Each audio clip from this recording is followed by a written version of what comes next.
ನಾಗೇಂದ್ರ ಮಂತ್ರಿಗಿರಿ ಉಳಿಸಲು ರಾಮ ಮಂದಿರ ಅಸ್ತ್ರವನ್ನ ಹೂಡಲಾಗಿದ್ದು ವಿಪಕ್ಷಗಳ ವಿರುದ್ಧ ರಾಮ ಮಂದಿರ ಪ್ರಕರಣ ಬ್ರಹ್ಮಾಸ್ತ್ರವನ್ನ ಹೂಡಿದ್ದಾರೀಗ ಪ್ರಿಯಾಂಕ್ ಖರ್ಗೆ. ದೇಣಿಗೆ ಕಳುವು ಕೇಸ್ ಪ್ರಸ್ತಾಪಿಸಿ ಪ್ರಿಯಾಂಕ್ ಖರ್ಗೆ ಈಗ ಟಕ್ಕರ್ ಕೊಟ್ಟಿದ್ದಾರೆ ವಿಪಕ್ಷಗಳಿಗೆ.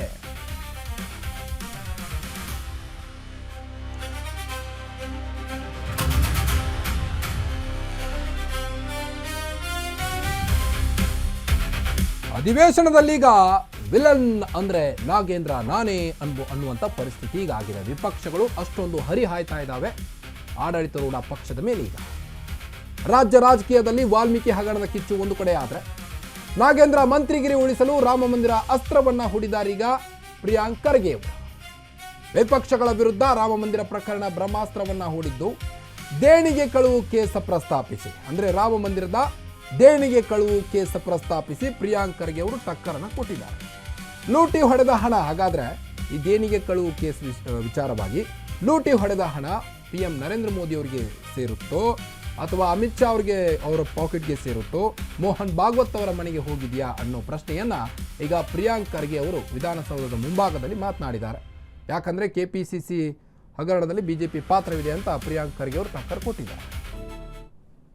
ಈಶ್ವರಪ್ಪನ್ ಘಟನೆ ಆದಾಗೂ ಕೂಡ ಕಾಂಗ್ರೆಸ್ ಅವರು ಒಂದು 100 ಜನದ ಮೇಲೆ FIR ಇತ್ತು,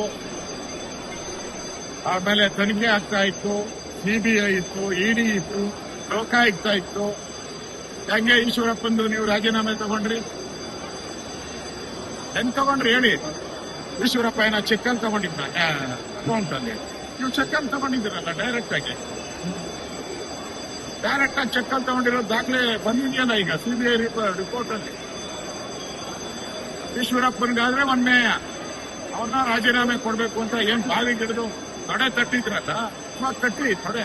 ಈಶ್ವರಪ್ಪನ್ ಘಟನೆ ಆದಾಗೂ ಕೂಡ ಕಾಂಗ್ರೆಸ್ ಅವರು ಒಂದು 100 ಜನದ ಮೇಲೆ FIR ಇತ್ತು, ಆಮೇಲೆ ತನಿಖೆ ಆಗ್ತಾ ಇತ್ತು, CBI ಇತ್ತು, ED ಇತ್ತು, ಲೋಕಾಯುಕ್ತ ಇತ್ತು. ಹೆಂಗೆ ಈಶ್ವರಪ್ಪಂದು ನೀವು ರಾಜೀನಾಮೆ ತಗೊಂಡ್ರಿ? ಹೆಂಗ್ ತಗೊಂಡ್ರಿ ಹೇಳಿ? ಈಶ್ವರಪ್ಪ ಏನೋ ಚೆಕ್ ಅಲ್ಲಿ ತಗೊಂಡಿದ್ದ ಅಕೌಂಟ್ ಅಲ್ಲಿ? ನೀವು ಚೆಕ್ ಅಲ್ಲಿ ತಗೊಂಡಿದ್ದೀರಲ್ಲ, ಡೈರೆಕ್ಟ್ ಆಗಿ ಚೆಕ್ ಅಲ್ಲಿ ತಗೊಂಡಿರೋ ದಾಖಲೆ ಬಂದಿದೆಯಲ್ಲ ಈಗ CBI ರಿಪೋರ್ಟ್ ಅಲ್ಲಿ. ಈಶ್ವರಪ್ಪನ್ಗಾದ್ರೆ ಒಮ್ಮೆ ಅವ್ರನ್ನ ರಾಜೀನಾಮೆ ಕೊಡ್ಬೇಕು ಅಂತ ಏನ್ ಬಾವಿ ಗಿಡದು ತಡೆ ತಟ್ಟಿದ್ರಲ್ಲ, ತಟ್ಟಿ ತಡೆ. ಅಯೋಧ್ಯ ರಾಮ ಮಂದಿರದಲ್ಲಿ ಇವರು ಹಣ ಲೂಟಿ ಮಾಡಿದ್ರಲ್ಲ, ಅದು ಮೋದಿ ಅವ್ರ ಮನೆಗೆ ಹೋಗಿದ್ಯೋ, ಅಮಿತ್ ಶಾ ಅವ್ರ ಮನೆಗೆ ಹೋಗಿದ್ಯೋ, ಅಥವಾ ಮೋಹನ್ ಭಾಗವತ್ ಅವ್ರ ಮನೆಗೆ ಹೋಗಿದ್ಯೋ ಅಂತ ಕೇಳ್ಬಿಡ್ತೀವಿ ಅಂದ್ಬಿಟ್ಟು ಚರ್ಚೆಗೆ ರೆಡಿ ಇಲ್ಲ. ಎಲ್ಲಿ PM ಕೇರ್ಸ್ ಫಂಡ್ ಬಗ್ಗೆ ಜನ ಪ್ರಶ್ನೆ ಮಾಡ್ಬಿಡ್ತೀವಿ, ನಾವು ಸದನದಲ್ಲಿ ಎತ್ಬಿಡ್ತೀವಿ, ಈ ವಿಷಯವನ್ನ 9,000 ಕೋಟಿ ರೂಪಾಯಿ ಎಲ್ಲೂ ಹೋಗ್ತಾ ಇದೆ ಸ್ವಾಮಿ ಅಂತ ಕೇಳ್ತೀವಿ ಅಂದ್ಬಿಟ್ಟು ಉತ್ತರ ಕೊಡಕ್ ರೆಡಿ ಇಲ್ಲ ಅವರು.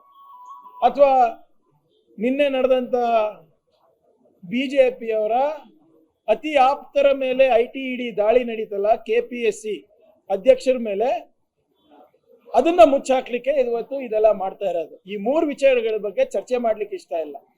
KPSC ಹಗರಣ, ಆ ದುಡ್ಡು ಯಾರ ಹತ್ರ ಹೋಗ್ತಾ ಇದೆ, ಎಲ್ಲಿ ಹೋಗ್ತಾ ಇದೆ, ಯಾಕೆ ಇವರು ಯುವಕರ ಭವಿಷ್ಯದ ಜೊತೆ ಚಲ್ಲಾಟ ಆಡ್ತಾ ಇದ್ದಾರೆ, ಯಾಕೆ ರಾಮ ಮಂದಿರ ದೇಣಿಗೆ ಇವತ್ತು ಕಳ್ತನ ಮಾಡ್ತಾ ಇದ್ದಾರೆ, ಮತ್ತೆ ನಿಮ್ಮ PM ಕೇರ್ ಫಂಡ್ ಬಗ್ಗೆ ಕೇಳ್ತಾರೆ ಅಂದ್ಬಿಟ್ಟು ಅದಕ್ಕೆ ರಕ್ಷಣೆ ಮಾಡ್ಲಿಕ್ಕೆ ಇವತ್ತು ಅವ್ರು ಗಲಾಟೆ ಮಾಡ್ತಾ ಇರೋದು. KPSC ಚೇರ್ಮನ್ ಅವರ ಮನೆಯಲ್ಲಿ ಯಡಿಯೂರಪ್ಪ ಅವ್ರದ್ದು ಮತ್ತೆ ವಿಜೇಂದ್ರ ಅವ್ರ ಫೋಟೋ ಇರೋದು ಬಿಟ್ರೆ ಬೇರೆ ಯಾರ್ದು ಇಲ್ಲ. ಆಮೇಲೆ KPSC ಇದರಲ್ಲಿ ಇವರ ಮುಕದ್ಮೆನಲ್ಲಿ ಯಾರಪ್ಪ ಡಿಫೆಂಡ್ ಮಾಡ್ತಾ ಇರೋದು? CT ರವಿ ಅವ್ರ ಲಾಯರು ಒಂದೇ, KPSC ಅಧ್ಯಕ್ಷರ ಲಾಯರು ಒಂದೇ. BJP ಕಾರ್ಯಕರ್ತರಿಗೆ ಇರ್ಬೋದು, RSS ಕಾರ್ಯಕರ್ತರಿಗಿರ್ಬೋದು, ಏನೇ ಕೇಸ್ ಆದ್ರೂ ಕೂಡ ಅದೇ ವಕೀಲ ಇರ್ತಾನೆ. ಇದೇನಪ್ಪ ಮಾಯ ಇದು? ಇವೆಲ್ಲನೂ ಕೂಡ ಬಹಿರಂಗ ಆಗ್ಬಿಡ್ತದೆ, ಚರ್ಚೆ ಮಾಡ್ತಾರೆ ಅಂದ್ಬಿಟ್ಟು ಇವತ್ತು ಇದನ್ನ ಹಿಡ್ಕೊಂಡು ಬಿದ್ದಿರೋದು.